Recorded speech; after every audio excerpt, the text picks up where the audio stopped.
Nature क्या nature of quadratic equation.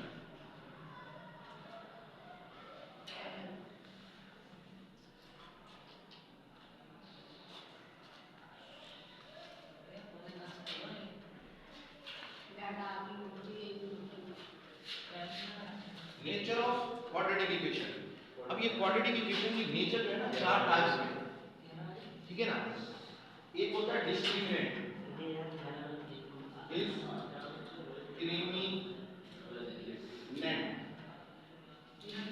Discriminant क्या होता है? डिस्क्रिमिनेंट एक फॉर्मूला है जिसके जरिए से हम किसी भी क्वाड्रेटिक इक्वेशन की नेचर को समझते हैं कि उसकी नेचर क्या होगी। आंसर नहीं पता चलेंगे कि आंसर क्या है, हमें ये पता चलेगा उसकी नेचर क्या है। तो वो डिस्क्रिमिनेंट जो है वो ये होता है, डिस्क्रिमिनेंट को हम b से जाहिर करते हैं और डिस्क्रिमिनेंट होता है b स्क्वायर माइनस 4ac। ये हमारे पास डिस्क्रिमिनेंट का फॉर्मूला है जिससे हमें नेचर ऑफ द रूट्स पता चलती है। रूट्स क्या होती है? क्वेश्चंस का आंसर, उसके जो आंसर होते हैं क्वाड्रेटिक इक्वेशन के, वो उसकी नेचर बताता है। अब आपकी जो जनरल टर्म होती है ना क्वाड्रेटिक इक्वेशन की, वो होती है ax square plus bx plus c is equal to 0। ये क्वाड्रेटिक इक्वेशन की जनरल टर्म। तो इसके अंदर ये जो वैल्यूज होती है ना a b c, ये यहां पर आती है क्वाड्रेटिक इक्वेशन फॉर्मूला। मिसाल के तौर पर एक क्वाड्रेटिक इक्वेशन हम लिख रहे हैं 7x square minus 5x plus का 5, या इसको 8 कर देते हैं, 8 इज इक्वल टू 0। ये क्वाड्रेटिक है। क्वाड्रेटिक इक्वेशन क्या होती है? Second degree polynomial algebraic expression. ये पॉलिनोमियल अलजेब्रिक एक्सप्रेशन है और ये सेकंड डिग्री कैसे है? इसका वेरिएबल का पावर देखो मैक्सिमम क्या है? 2। ये क्वाड्रेटिक है। अगर जिसका मैक्सिमम पावर 1 होगा वो लीनियर, जिसका पावर 3 है वो 3rd degree, 4th degree, 5th degree. Second degree quadratic equation जिसका वेरिएबल का पावर 2 है, उसको हम क्वाड्रेटिक कहते हैं। और इसके अंदर अब हम अगर कहें कि a क्या है, तो a is the coefficient of x square.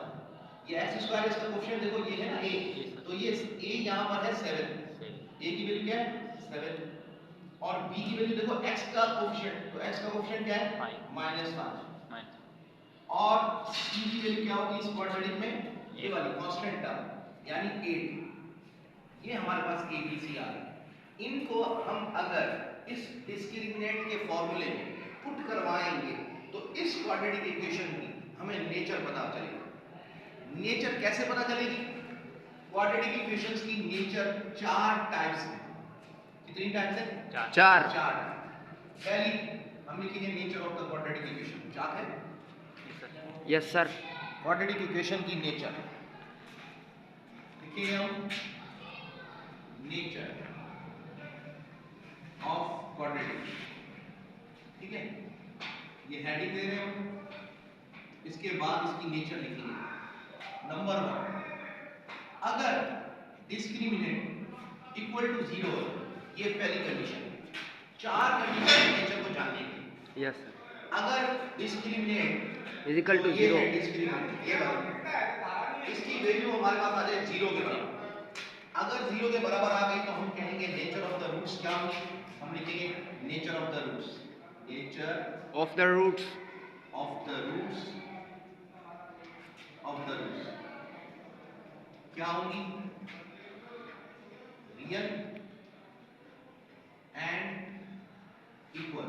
Real and equal. अब रियल से मुराद है कि जो भी क्वाड्रेटिक इक्वेशंस के आंसर होंगे हल करने के बाद जो उसकी रूट्स आएंगी वो रियल नंबर होंगे और इक्वल होंगी, क्योंकि क्वाड्रेटिक के 2 आंसर आए तो दोनों आंसर सेम आएंगे। अगर एक आया 3 तो दूसरा भी 3, अगर एक आया 7/5 तो दूसरा भी आएगा 7/5, अगर एक आया रेडिकल 3 तो दूसरा भी रेडिकल 3, दोनों आंसर सेम आएंगे, इसीलिए लिखा है इक्वल। और रियल नंबर मतलब 0 से ऊपर, ठीक है ना। तो रियल नंबर आपको पता है रियल नंबर क्या होता है? Real number is the set of natural, whole, set of integer, odd, even, prime, composite, rational and irrational numbers का सेट है। उसके अंदर सारे नंबर सिवाय कॉम्प्लेक्स नंबर। ये हो गई नेचर। पहला जो सवाल हम कर रहे हैं एक्सरसाइज 20.1 का, उसके अंदर ये नेचर ऑफ द रूट है।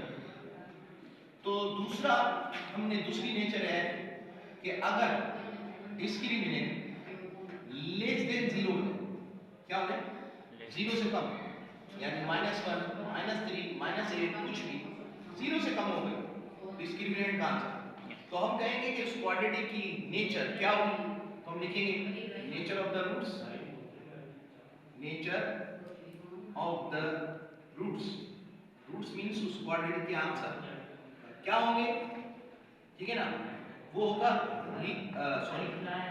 Complex,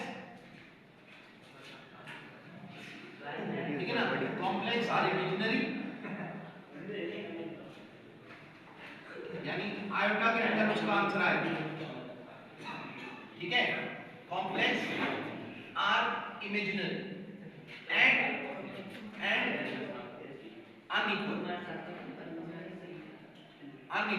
and unequal. एक आंसर अगर आया 3 आयोटा तो दूसरा आंसर आएगा 5 आयोटा, यानी अनइक्वल का मतलब ये कि बराबर नहीं है, ठीक है। उसके बाद है तीसरी कंडीशन, ठीक है, तीसरी कंडीशन है कि अगर डिस्क्रिमिनेंट ग्रेटर देन 0 है, यस सर। डिस्क्रिमिनेंट का आंसर ग्रेटर देन 0 है, Zero. तो nature of the roots, nature of the roots of the roots, real and equal. ठीक है ना, रियल होगी, रियल रियल तो होगी लेकिन अनइक्वल, अनइक्वल। हाँ अनइक्वल, ये हो गई हालांकि तीन। आखिरी जो ये पहले इसको नोट कर लो, आप लिख लो, फिर उसके बाद आपको आखिरी कंडीशन बताता हूँ। ये क्वेश्चन नंबर 1 को हल करने के लिए इसका जानना जरूरी है, फिर हम सवाल हल करते हैं।